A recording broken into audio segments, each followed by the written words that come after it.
Welcome back to another video for Diablo Immortal.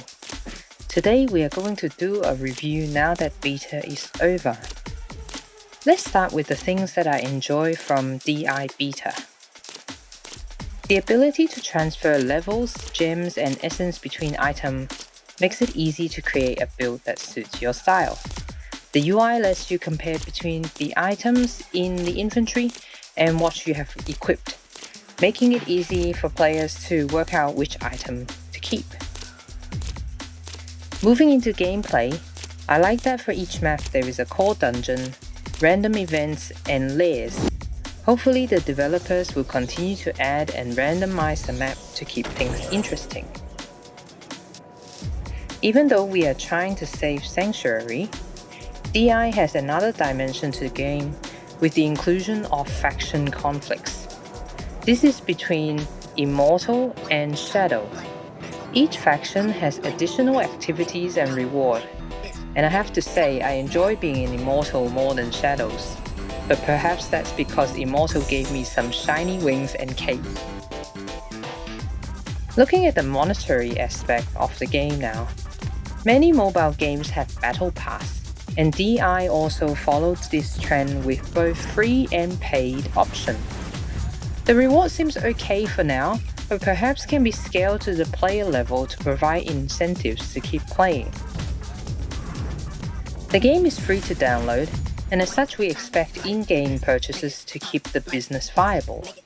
While I haven't spent in beta, I hope the shops will continue to have a good selection of bite-sized bundle, making it palatable for occasional to frequent spenders alike.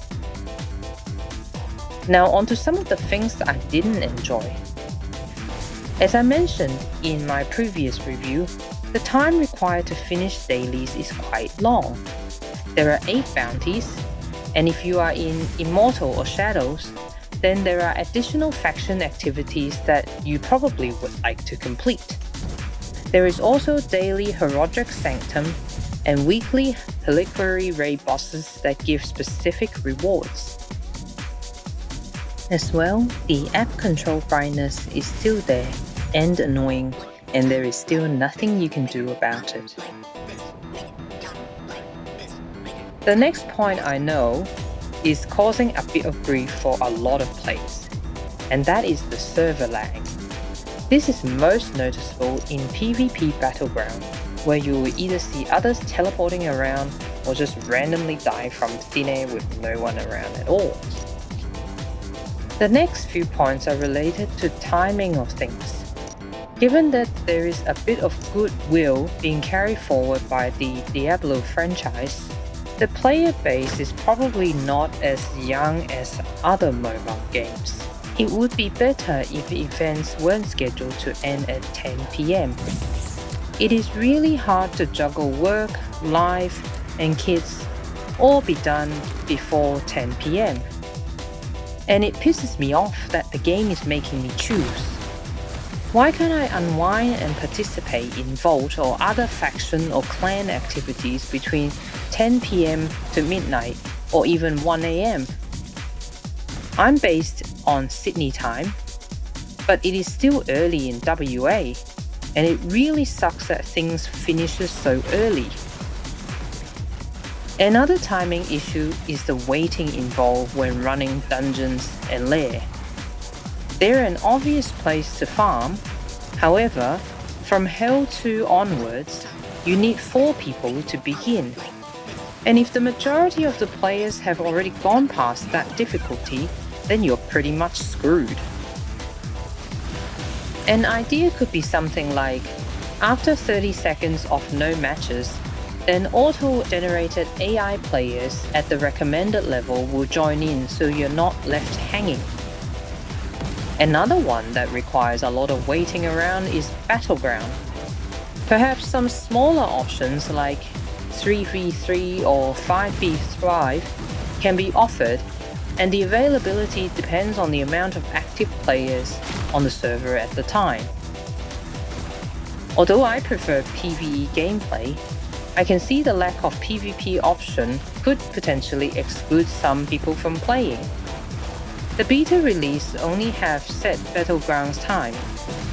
Some ideas to improve this could be a 1v1 battleground that is always available, and people can just queue and be matched to someone who has a similar level or ratings. Another idea could be an area or a map where the restriction to attack players are removed, similar to Ancient Arena in Balfen at those specific times. But in this area, it is available all the time, where players can just challenge each other, whether that's their friends, somebody from an opposing clan, or just a random who happens to be walking past and is a willing participant. Finally, some other suggestions and things that I can't wait to see. The in-game market I thought was okay, but it's only limited to gems and skill stones, and it would be good to either allow for item trades between players or expand the market to include items as well. The Horodic Beastery. I like the idea of this monster book. It always reminds me of Harry Potter. But this book needs to be fleshed out a little bit more so that it is clearer what bonuses is granted. The rewards also needs to be improved for repeated pages. Currently a few thousand goals isn't doing me much good, and the ice armor pages that I get as a wizard isn't entirely useful. In this beta release, there is no indication of the purpose of being in a clan. I hope there would be access to extra item, stores, buffs, bosses, dungeons, and other benefits that can be unlocked depending on the clan level or power. Of course, we are all keen to know what the main quest storyline will be like. What has Tyrael been up to? Maybe some more side quests and flashback events. It would be really cool to get into the lore of Diablo. Of course, not to be missed, I'm definitely looking forward to seeing costumes, customizations, and other aesthetics mods. Maybe holiday events that give customization purely for the aesthetic, not relating to the power of the character. The ability to be able to customize your character surely will be another way to provide monetization in the game. But who doesn't want a really cool character or be able to brag about a limited item that they've collected for some specific achievement? I really hope Diablo Immortal will become general release soon because I've had such a great time playing in beta. Whatever they fix between now and general release, please make sure the server has enough capacity so that there is no lag. Thank you for watching. Hope to catch you in Sanctuary really soon. Bye!